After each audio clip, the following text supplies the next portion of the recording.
Hi everyone, my name is Julie. This is Keep Calm with Books and Coffee. I talk about books on this channel, mainly books about magic, and if you'd like to see more of that, you can hit the subscribe button down below. And today we are going to talk about all of my planners for 2025. Hello everyone and welcome to my first planner content in quite a while. I did not do any planner videos last year despite having a bullet journal and talking about a reading journal quite a bit, but I wanted to give myself a year to test run everything, and now I feel more confident in what I have going and what I'm doing for next year, so I thought I would show you all what the plan is and how things are going to go. So I held up 3 planners here, and I'm going to give you an overview of each one and then also show you some spreads and ideas that I have for within the journals. So let's start with my Fox planner. This was a gift from a friend, but I had it on my wish list because last year I tried to create my own independent book journal and I found I needed a little more prompts and guidance and just a little bit of inspiration of where to go with this. So you'll see a little bit closer in more detail of what this is, but there are pages with prompts and some review information as well as somewhere to put notes. Something I forgot to put in my goals video for 2025 is that I would like to start taking notes for books that I read, especially the fantasies that I read and things that are new, because I found with things like The Fifth Season and The Tainted Cup last year, books that I really enjoyed, I was getting confused by listening to it solely on audio, whether I need to take notes or have a book with me, an immersion read. I would like to try and help my comprehension next year by taking notes when I can. So that's the point of this journal, both to help me kind of focus my reviews and also take notes on the story as I go along. And this is new for me this year, but I am excited for it. Then we have my content planner, which is something I am taking into 2024. I'm carrying over. This is something I have done this year, and I have absolutely stolen this from Steph from the Novelty Corner as well as Heather from Hia Booktube, so I will have them linked down below. But this is something that they talk about consistently on their channels, and I decided to try out and it has worked really well for me. So basically, if I have upcoming videos, I have sticky notes that show what those videos are, and then I can move these around. I move these around if lights gets in the way, or if I have to bump something or switch something around. Whether I have to bump it a day, a month, or a year down the line, I can just take the sticky note off and put it somewhere else. And then once I actually post the video, I write it in here in actual pen that it's there. So this has worked so well for me over the past year, and I have really loved kind of making this system like work for me, as well as kind of using these in-between pages for inspiration and planning and brain dumps and stuff like that. So you probably won't see this much, but this is coming with me into 2025 because this is a 2-year planner. So I got this at the beginning of 2024 and it will continue into 2025. Then the last one I have here is my bullet journal, and this is actually a change for me. So in the past I have had these dingbats planners, and I might go back to this. I didn't quite realize how much larger this was going to be, though I did want to try a bit of a larger journal because what I do typically is have a weekly set up with all of my dates and like things that are going on in my life, as well as like a to-do list on this side. And what I wanted to do was kind of make it all one page and see if I could put my weekly schedule at the top and my to-do list at the bottom and see if that would work for me on one page. So I decided to get a larger journal and see how that worked. However, this seems quite large now. We're gonna give it a try this year, and I have also put all of my book information, book setup, and reading goals and spreads in here, so I'm going to show you that in closer detail. But this is a new one for me. So this will have spreads in it about books, but it is mainly going to be my day-to-day, week-to-week planner, and I am not someone who keeps up on their bullet journal every day and every week. I will use this as I need it and as I want to and as the system is working for me. Some weeks I only need a to-do list, and some weeks I need a schedule and a to-do list written out and put on paper.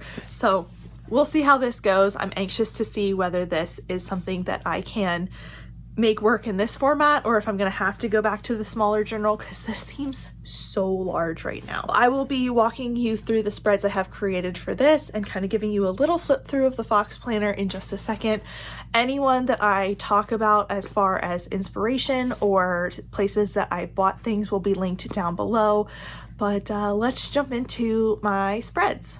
So we're gonna open it up here. This is the first page. I put a few stickers. I also put another sticker page behind that. And then we got to my goals for 2025 as well as the bingo board from hell. So this is something I've gone over already in another video of my 2025 goals. So I'm not gonna go over it here, but I just listed out everything I'm hoping to accomplish in 2025, as well as my bingo board from hell that is from Leanne from Literary Diversions. So you can always check things out there. But I am really excited to do this year because it's my first year doing bingo board from hell. So then this page is my TBR tracking spread. So I created a graph to show how many books are currently on my physical TBR. I usually do this through a bar chart. And then below that, I wanted to keep track of how many books I started with, ended with, read, sold, unhauled, all of those good things. So those are going to be numbers at the bottom there.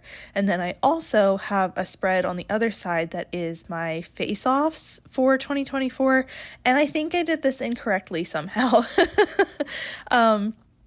Because I ended up like facing off. I didn't have it even. I'm not quite sure what I did wrong, but I think I did this slightly incorrect. When I turn it here, you can see like how it ended up. I'm not sure. I haven't done one of these before either, and I was just doing it how it made sense to me in order, and then I was like, I'm not sure this is correct, so we'll have to see.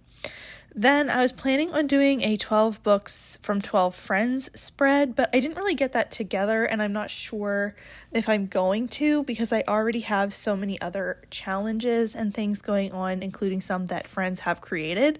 So this might turn into another spot, but I've kind of just held the page open since that was the plan for this page.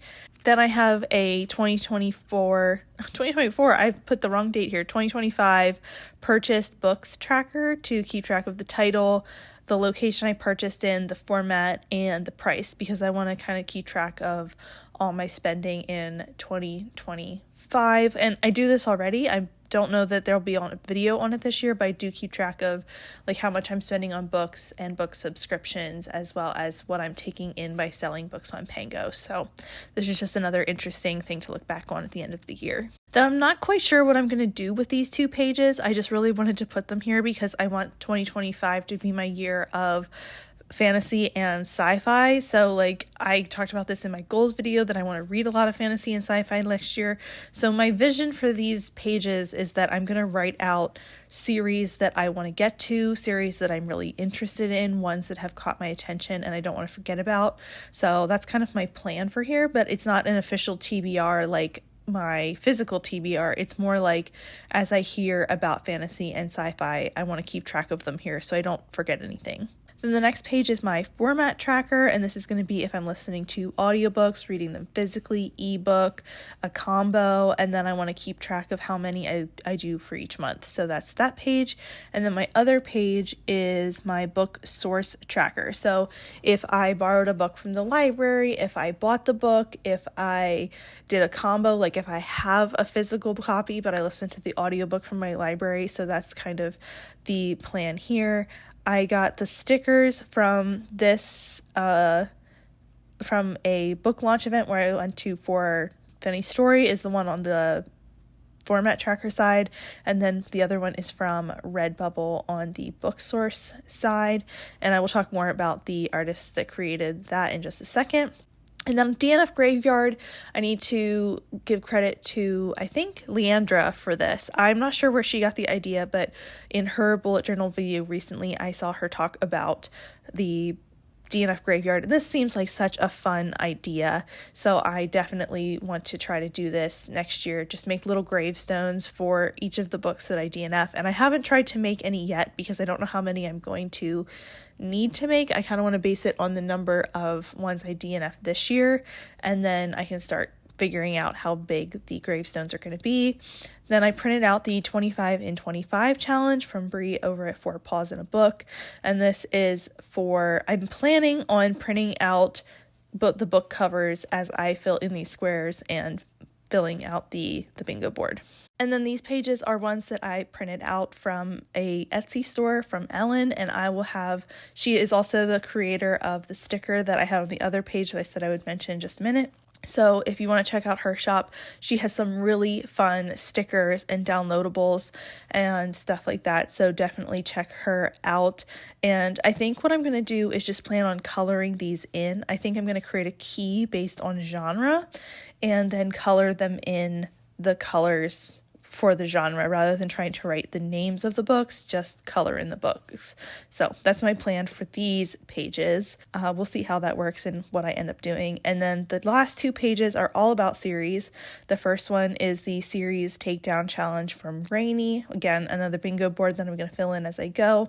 And the other page is the series Scary Diaries. And I think I'm going to use this page to write in like the month and what I tackled that month, basically kind of just a line journal, not necessarily tracking anything, just writing out which series I decided to tackle in those videos. That's my plan for those pages, and that's the end of what I have planned out in that journal.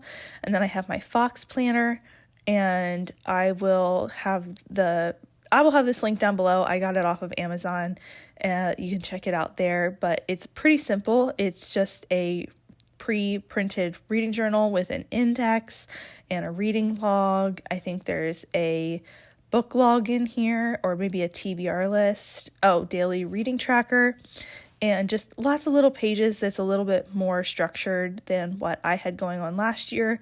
And the big thing that I wanted this for was to do the reviews, like I said, to kind of teach myself to do reviews a little bit better with a little more focus and having a notes section there as well. So we'll see how this goes in the upcoming year, but I am really excited about both of these. But those are my plans for journaling, whether it's bullet journaling or reading journals for 2025. If you have any thoughts or feelings or want to share anything about the things I talked about today, please let me know down below. And if you want to share anything about your own journaling process, I'd love to chat with you. If you aren't feeling chatty and just want to leave me an emoji, you can go ahead and leave me one of the open books or a pen emoji for journaling. But that is it for me today. Thank you so much for watching, and I will see you next time. Bye!